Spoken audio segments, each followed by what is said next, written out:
احترام رمضان کے بارے میں بعض کتب میں آیا ہے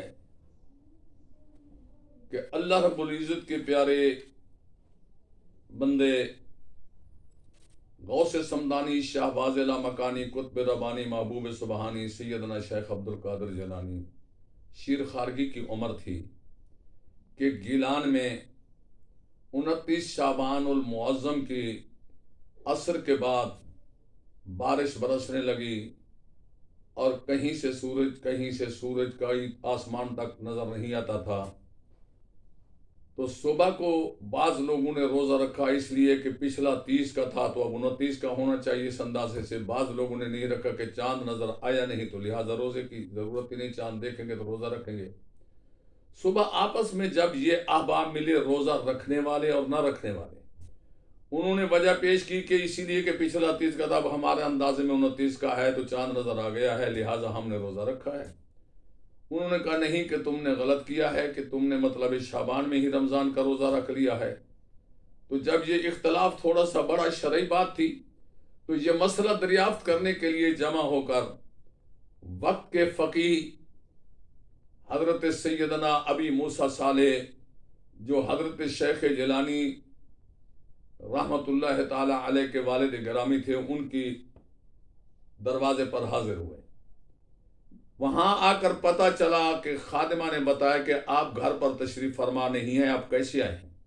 انہوں نے کہا ہم نے یہ ایک مسئلہ تھا, اس مسئلے کے بارے میں وضاحت کرنی تھی, شریعت کا مسئلہ تھا. تو خادمہ نے کہا کیا حرج ہے, اگر فقیہ اعظم سید مکرم گھر میں نہیں ہیں تو شریعت مصطفیٰ کی مسائل کی عالمہ فاضلہ تو گھر کے اندر موجود ہیں, ان سے مسئلہ دریافت کر لو. انہوں نے کہا معاملہ اسی طرح ہے. وہ گئی اندر جا کر بتایا کہ اس طرح گیلان کے لوگ آئے ہوئے ہیں, بعض نے روزہ رکھا ہوا ہے بعض نے نہیں رکھا. وہ کہتے ہیں تم نے غلط کیا, وہ کہتے ہیں تم نے غلط کیا. تو بس اس کے بعد بی بی پاک نے فرمایا کہ جاؤ گیلان کے لوگوں سے جا کر کہہ دو کہ جن لوگوں نے روزہ رکھا ہے انہیں مبارک ہو کہ رمضان کا چاند رات نظر آ گیا ہے. وہ گئی آ کر کہا تو وہ میں بھی حیرت ہو کر کہنے لگے بی بی ہم کیسے مان لیں, برستی ہوئی بارش کے اندر اور تو کسی نے نہیں دیکھا, روزے رکھنے والوں نے بھی نہیں دیکھا, وہ بھی اس خیال سے کہ یہ 29 کا ہے اسی لیے آج ہم نے رکھ لیا ہے. آپ کو کیسے نظر آ گیا؟ اگر آ بھی جائے تو پھر بھی تو آپ کی گواہی پر تو مطلب ہے یہ سلسلہ نہیں چلتا.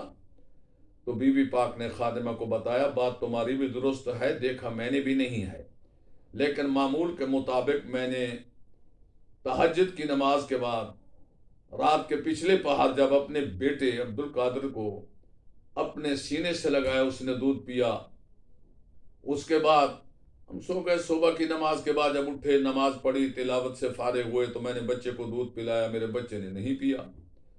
تو اس کا ساتھ اشراق کے بعد بھی اسی طرح ہوا, یہاں تک کہ دوپہر کو جب ظہر کی نماز پڑھ کر بیٹھی تو سینے سے لگایا تو انہوں نے منہ پھیر لیا.